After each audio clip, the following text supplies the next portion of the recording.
Bonjour et bienvenue sur cette vidéo tant attendue, attendue peut-être pas mais en tout cas je suis sûr qu'il vous fera énormément plaisir puisqu'il s'agit d'une vidéo de lecture du chapitre 2. Donc on va enfin s'amuser à lire le manuel du chapitre 2.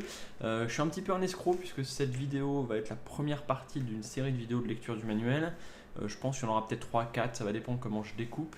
Et le début du manuel du chapitre 2 qu'on s'apprête à lire maintenant parle avant tout du chapitre 1. Donc on va parler d'abord amélioration, modification, rajout de règles dans le chapitre 1 vis-à-vis des ajouts en fait, du nouveau matos du chapitre 2 et quelques aussi petits points de règles qu'on voulait modifier en fait, sur le chapitre 1 qui ne nous plaisaient pas forcément.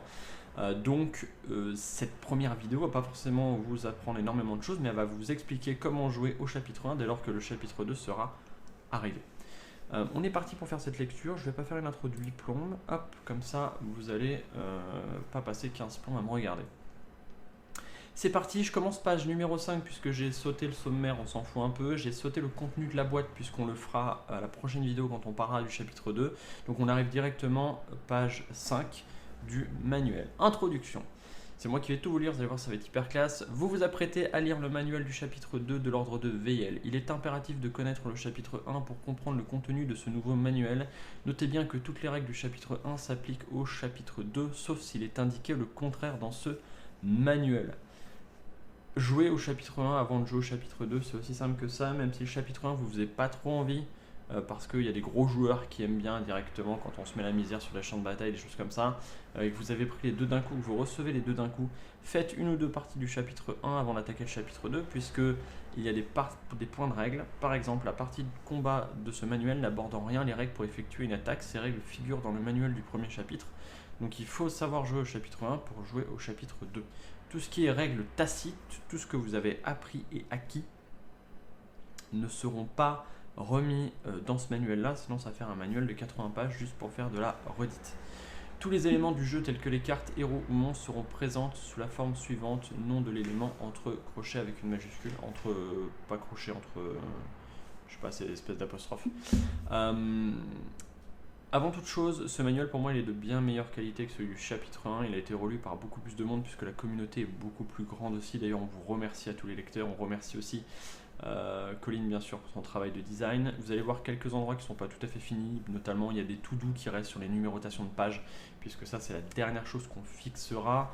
Il y a peut-être aussi des trucs de césure à refaire et à revoir, mais ça c'est pareil, ça sera la dernière chose qu'on fait. C'est quand on boucle le dernier jour le manuel, on refait la césure des petites phrases et on met les numéros de pages au dernier moment, parce que c'est le genre de truc après que tu oublies d'y revenir en fait. Vous allez voir ces petites choses qui ne sont pas trop en ligne, sinon à 95% vous allez voir là maintenant le manuel que vous allez avoir chez vous lorsque le jeu arrivera. Donc vous n'avez pas trop de surprises à ce niveau-là.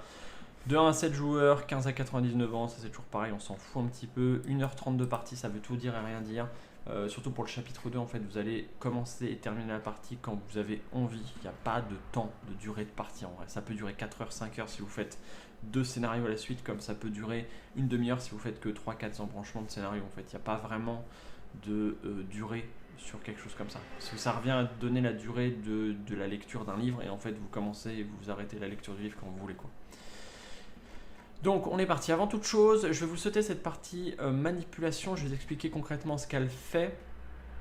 Et ça, il y aura des vidéos pour vous expliquer, mais je ne vais pas le faire parce que j'ai pas les cartes en main, j'ai pas moyen de vous le montrer. Je vais simplement vous expliquer que vous allez avoir du matériel qui va arriver dans le chapitre 2, notamment des équipements, bien sûr des armes, des armures, des runes, des boucliers.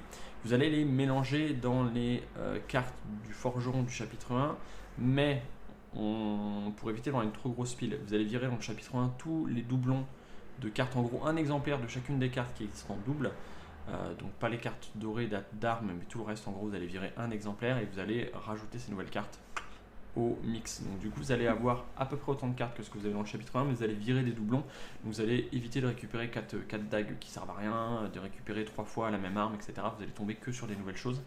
Vous allez aussi d'ailleurs faire 2 piles à partir de maintenant, une pile en argent et en bronze et une pile en or, donc en gros la pile des équipements communs et la pile des équipements rares si vous voulez. Et ça va changer un petit peu les règles de loot, on verra plus tard. Donc ces manipulations, en gros, Servassar, rajouter les cartes d'alchimiste, rajouter les monstres de base, etc., etc., vous dire c'est quoi les monstres puissants, etc., etc. Rien de très très compliqué, mais voilà, c'est une petite manipulation qui prend mine de rien une page, mais vous allez le faire une seule fois, puis après vous le referez jamais.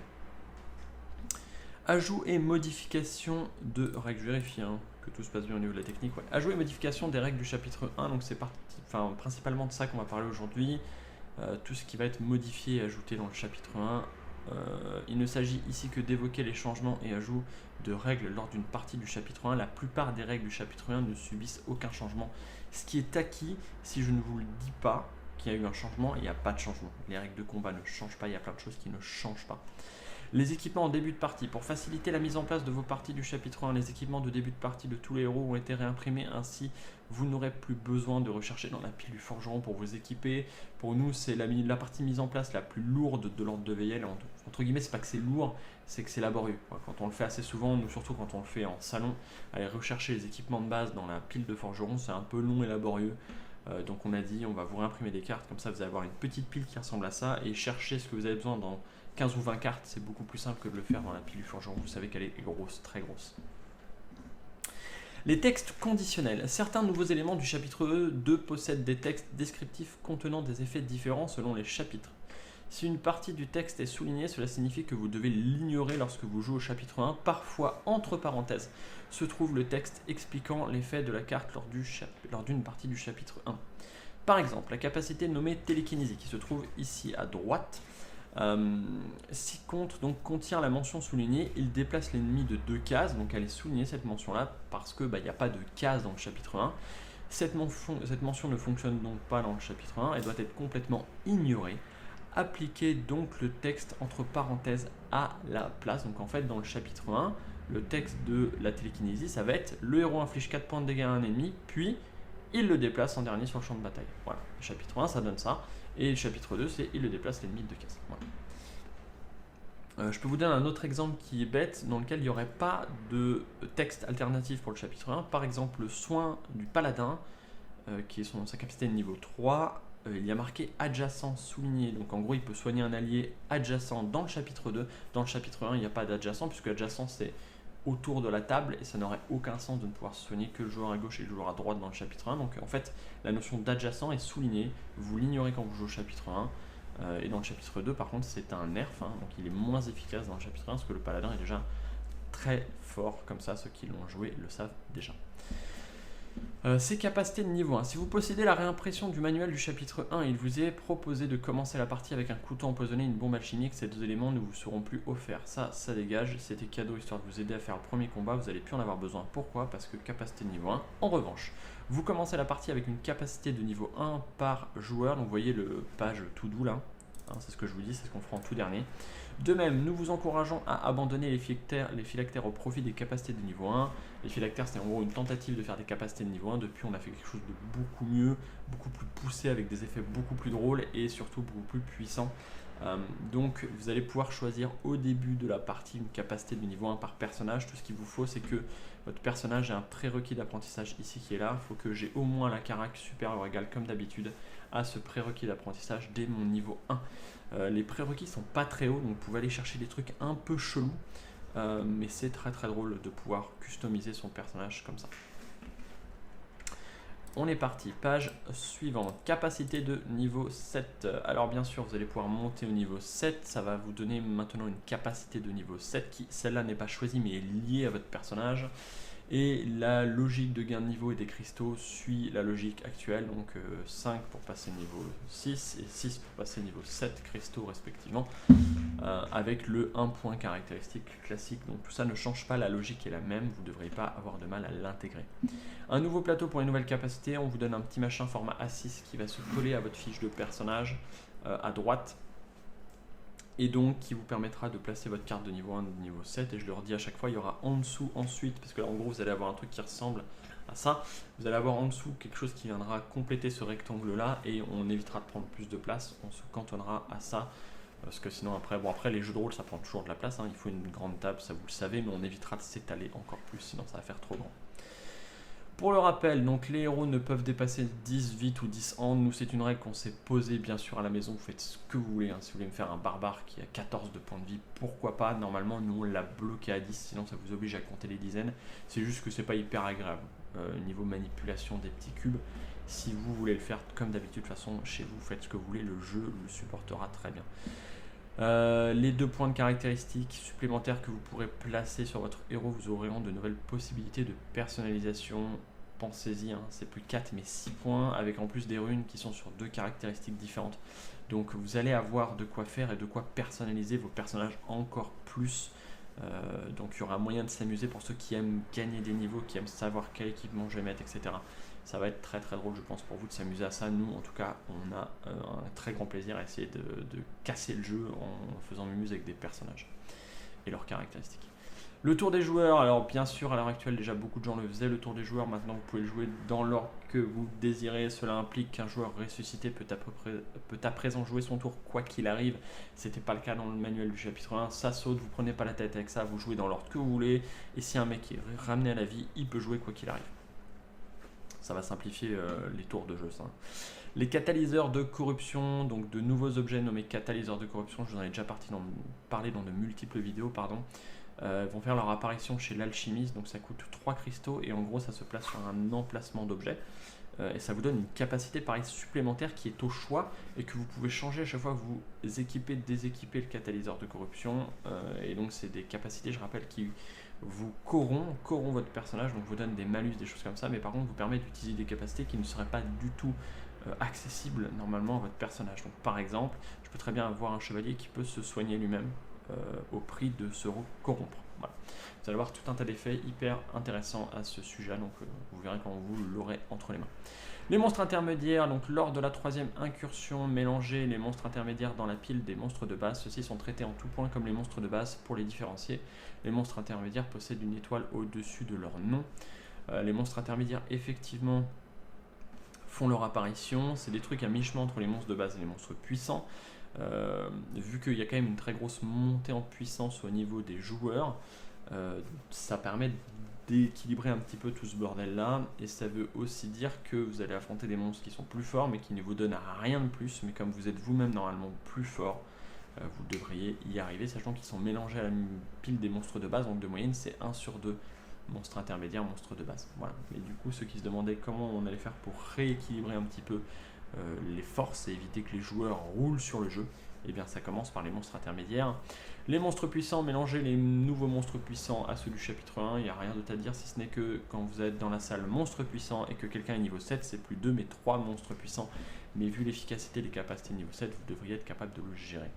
Les nouveaux boss, les boss du chapitre 1 ne sont pas accompagnés de salles spéciales et de pouvoirs de boss, bien que nous n'excluons pas de produire ces cartes pour le chapitre 3, nous avons préféré nous concentrer sur l'expérience du chapitre 2. Donc de fait, lorsque vous affrontez un boss du chapitre 2, prenez une salle et un pouvoir du chapitre 1. J'ai longuement réfléchi à savoir si je retournais sur le chapitre 1, je réfléchissais le truc pour vous faire des salles et des pouvoirs, j'aurais pu le faire, on pourrait se dire que maintenant on a le temps. Mais en vrai, j'ai pas envie de rusher le truc et j'ai envie de le tester, de prendre le temps de faire bien.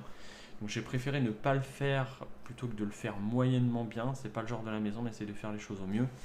Par contre, il n'est pas impossible que pour le chapitre 3, je prenne le temps rétroactivement de refaire un peu tous ces trucs-là, mais surtout de les tester en salon, de voir comment vous réagissez. Et il faut aussi avoir des bonnes idées, mine de rien, et si c'est juste pour vous rajouter des choses qui ne changent pas vraiment la manière de jouer, c'est pas vraiment le but non plus. Donc voilà, peut-être que je le ferai, peut-être que je le ferai pas, j'en sais rien. De toute façon, vous avez largement suffisamment de matos pour vous amuser, c'est pas les 3 cartes qui vont faire la différence, j'en suis sûr. Les butins dans la crypte, donc vous avez fait normalement 2 piles, la fameuse manipulation que je vous ai sauté, une pile avec des équipements rares, une pile avec des équipements communs.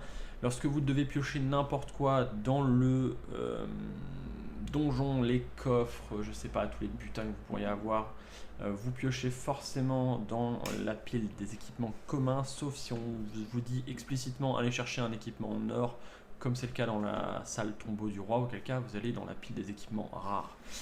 Le forgeron ne vous vend que des équipements provenant de la pile des équipements communs. Enfin en combat, les règles de dés de butin vont changer. 1 à 3, vous n'avez rien. 4 à 5, vous avez 2 butins dans la pile commun. Et vous faites un 6, vous avez 2 butins dans la pile des équipements rares. L'alchimiste contenant plus d'objets, il y en a déjà qui, dans certains d'entre vous qui jouaient comme ça. Celle-ci ne se remplit plus lorsque vous retournez dans la zone de repos, donc les équipements, les objets d'alchimiste utilisés le sont définitivement jusqu'à la fin de la partie. Certains jouaient déjà comme ça, maintenant c'est le cas pour tout le monde. Vous pouvez aussi maintenant, et c'est le plus important, stocker des objets d'alchimiste en dehors de votre fiche de personnage, ce qui veut dire que si vous récupérez des équipements, des objets alchimistes et que vous ne pouvez pas les équiper, vous pouvez les laisser de côté et vous les équiper plus tard. Ça va aussi faire doublon avec le fait qu'il y a pas mal de personnages dont le pouvoir va être d'aller chercher des objets alchimistes. Je pense aux prodiges et je pense à la roublarde qui ont des effets qui vont un petit peu sur ce créneau là, et j'avais pas envie de les limiter parce que ils sont déjà équipés, parce que tout ça, donc ils vont pouvoir aller spammer leurs compétences et se faire plaisir comme ils le devraient. Là il n'y a rien de bien intéressant. Réparation des équipements, la version très courte c'est que ça ne coûte plus un cristal en fonction de la valeur des cristaux en fonction de la valeur de l'équipement, mais ça coûte de l'endurance. Et lorsque votre équipement est usé mais pas encore cassé, vous pouvez payer autant d'endurance que l'usure. Donc c'est juste que en tant que cristaux, c'était pas très utilisé pour la simple et bonne raison que c'était un peu cher. Donc on l'a passé en endurance. Du coup, le kit de réparation sera beaucoup plus utilisé et de toute façon, il sera beaucoup plus utile puisque son usure fait l'apparition dans le jeu. Les événements. Tout pareil, sauf que vous comptez un événement en plus tout le temps. Vous prenez exactement les équilibrages dont vous avez l'habitude et vous rajoutez plus 1 tout le temps. Donc on vous remet ça ici, je vous referai probablement le tableau derrière. Sans MDD, vous ne déclenchez plus autant d'événements que ce que le maître devrait en avoir dans la main, mais vous faites une pile infinie. Donc dès que vous faites 5 ou moins, quel que soit le nombre de fois que vous le faites, vous déclenchez des événements. Donc ça va baffer fortement, mais au moins le jeu devrait devenir un petit peu plus dur et contrebalancer cette montée en puissance. Nouvelle variante, on vous propose une nouvelle variante de jeu, vous allez probablement vous en proposer vous-même, qui consiste à dire que pour profiter un petit peu du niveau 7, il faut que la partie soit légèrement plus longue et que vous ayez légèrement plus de thunes. Donc vous faites la partie normale, vous tuez le boss, vous récupérez 15 cristaux plus bien sûr ce que vous avez récupéré sur votre allée jusqu'au boss, vous rentrez à la maison, vous refaites des achats, vous avez normalement de quoi aller chercher vos niveau 7, vous retournez dans le donjon, vous cravez tout le monde et à la fin vous faites 2 boss à la suite. Si vous réussissez à faire ça, vous êtes des bonhommes. Nous on a réussi, c'est très très drôle, sachant que les compétences de niveau 7 sont dévastatrices, il y a vraiment de quoi s'amuser.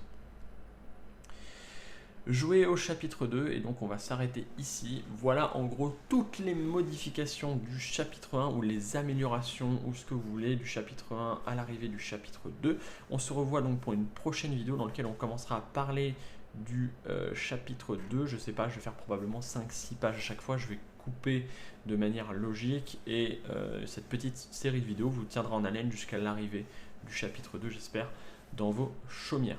Je vous fais des gros poutous, faisez pas de bêtises et bien sûr, jouer à des jeux de société, ça rend heureux.